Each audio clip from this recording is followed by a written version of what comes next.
What's going on, everyone? Welcome back to the channel. So today we're going to talk about the rubber plant, or Ficus elastica, which is actually one of my favorite houseplants. I mean, just look at these leaves. It's insane. It looks sort of like someone took a plant leaf and just did some watercolor on it. And I'll cut to a close-up of this. But number one, yes, this is the same plant that people use to actually create rubber. They use the sap from the rubber tree to process into actual industrial commercial rubber. And also in the wild, this plant can grow easily upwards of 100 feet tall. But as an indoor houseplant, of course, we don't want to deal with that. We can't deal with that. And it'll grow basically according to how you prune it. So let's go ahead and get into how to deal with the rubber plant. Rubber trees like bright indirect light. And what that means is that you're gonna want to place it somewhere near a window. So you can see my window right here, but not right next to it. Although you can place the full green varieties directly in the sun near a window. If you do that with a variegated variety, it's probably going to get a bit of burn, which you can actually see right there, or you might actually just lose the variegation. And I don't know about you, but this is so beautiful, I do not want to lose that color. One thing you might notice with your plants in general, but especially the rubber tree, is that they're gonna bend towards the light. And if you wanna counteract that, one thing you can do, so what you can see here is mine has put a lot of leaves out on this right side of the plant, and there's not a lot over here. And the reason why is because its normal location is right down there. And so sun's coming in from this angle, and there's really nothing coming in from this side. And so what you can do is then switch it, so rotate it. If I was to leave this here for about a month or so, you'd see this start to straighten out. You'd see it start to throw leaves out in this direction, the left direction, and you get a much more even looking plant. But of course, that's only if you care about it. That's just a fun little tip that I'm sure you probably already knew about, but I figured I would share with you anyways. When it comes to the soil that you're going to use for your rubber tree or your rubber plant, any general purpose potting mix is going to be good, except for the fact that you may want to add some rocks or some gravel to the bottom of your pot, just so you have adequate drainage. Of course, you're going to need to make sure that you have a drainage hole, which you can see right there, just vaguely, because if you don't, one of the most common problems with the rubber tree and a bunch of other houseplants is the fact that they get overwatered, and then the root ball that sits below this stem here is sitting soaked in water, and it effectively is just going to, number one, be deprived of oxygen, and number two, be very susceptible to all sorts of root-borne pathogens that do well in an overly soaked environment. Now, one thing I see a lot of people do is they will clean off the leaves of their rubber tree. So what you'll do is you'll just take a moistened towel and just give it a nice little brush. And what you're doing there is you're just actually rubbing off the dust. And what that means is that the plant's cells actually receive more light and they're able to photosynthesize just slightly better. It's not some crazy increase. And that means that, there's more energy going into the plant. The plant's able to process more of the sun's energy and use it for its own growth. Now, again, this is more, to be honest, a cosmetic thing for us as the owner of the plant. I personally like the way that it looks when it's a bit shiny, but there are some tiny botanical benefits to it as well.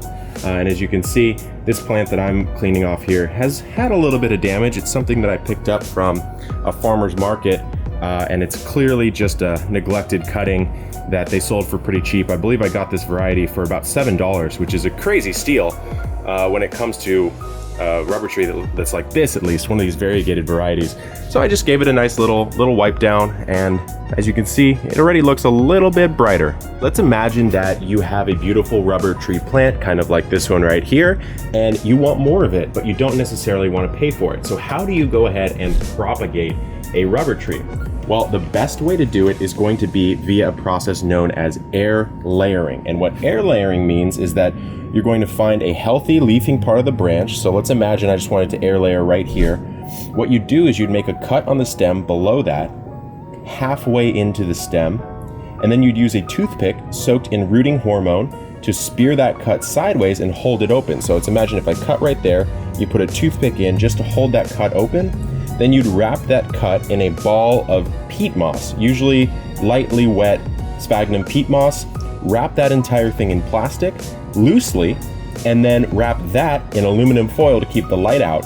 And what you're doing there is you are cutting into an area where the plant still has stem cells, which basically are undifferentiated cells, and they can become anything. And so if given the opportunity, with an open wound and rooting hormone and a nice growing medium around them, what they're going to do is they're going to turn into root cells and develop a nice root ball, and you'll have effectively a little mini root ball right here. And what you can do then is cut underneath and then take this entire new cutting and put it into a new pot, and voila, you have another rubber tree.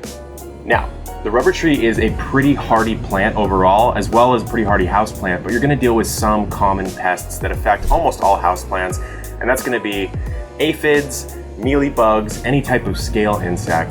And really the best way to prevent this is simply to notice that it's happening. So this is a pretty easy plant to scan. You'll want to look at the underside of the leaves, at the upper side of the leaves, maybe a little bit harder to tell if you have a variegated variety, but give your plants a scan every now and then and see if you notice any of those bugs. And if you do, one simple way to prevent them is just to wipe them off with rubbing alcohol. If you have let it get a little bit too far and you've got a crazy infestation, you may want to cut off some of the most affected leaves or branches and then apply an organic insecticide. Now, disease-wise, on the plus side, rubber trees are resistant to most known plant diseases. They don't really suffer from a lot of the common ones that you're going to deal with on other houseplants, which is great because a lot of these houseplants, I don't know about you, but I've had some trouble with diseases in the past. The only thing you're going to run into with a rubber plant is if you do overwater it. And I already talked about that in this video, but if you overwater this, you're going to get root rot or a variety of other soil-borne or stagnant water-borne pathogens that are going to destroy the root ball. And of course, if the roots are dead in the plant, there's no ability for that plant to uptake nutrients and water, and then the plant itself dies. So as long as you don't overwater it, which means either not watering too much, your own fault, or not using a soil that retains too much water. So you want a standard, well-draining potting mix. Don't put it in coconut coir, don't put a ton of peat moss in there. That's gonna hold on to water that we do not want. And then finally, of course, use a drainage hole on the bottom of your pot. And maybe if you do feel that it's going to hold on to too much water even still, maybe put a layer of gravel or rocks at the bottom just to make sure that water can actually get out of that drainage hole. Other than that, disease-wise, the rubber tree plant is pretty hardy.